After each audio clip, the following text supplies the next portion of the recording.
आज अक्टोबर 31 तारीख देश मनाउछि सरदार वल्लभ भाई पटेल का जन्मदिन जी जनाशुना लौह पुरुष भाव से भारतर एकता और अखंडतार प्रतीक। सरदार पटेल 1875 मसीह गुजरात नडियाद जन्मग्रहण करते। से एकाधार श्रेष्ठ स्वाधीनता सेनानी प्रशासक और राष्ट्र निर्माता थिले।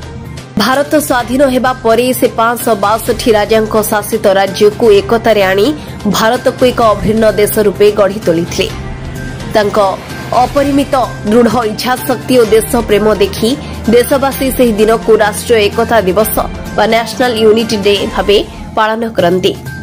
भारतर गौरव स्टाच्यू ऑफ यूनिटी जहां सरदार पटेल को समर्पित एही दिवस को मने पकाइबा पई आज मालकानगिरी सहर रे एक रैली आयोजन होइथिला। सरदार पटेल का देश प्रेम और एकता भावना आज पर्यंत प्रत्येक भारतीय हृदय को प्रेरित करे।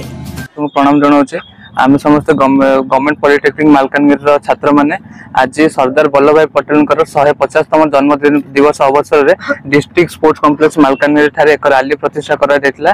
जहाँकि सकाळ आम पिलाने आसिक रैली जोगदान देइथिलु एवं अन्य कॉलेज छात्र छात्री माने जोगदान देते।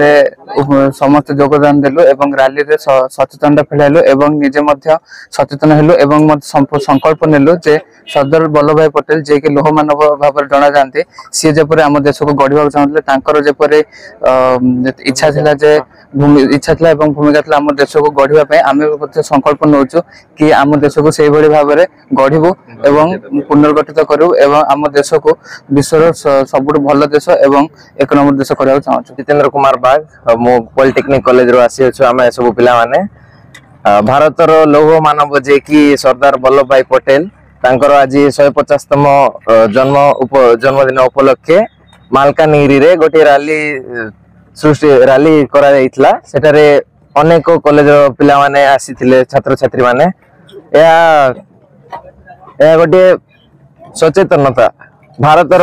Malkangiri Ramakrishna Chaudhary report Times Odia.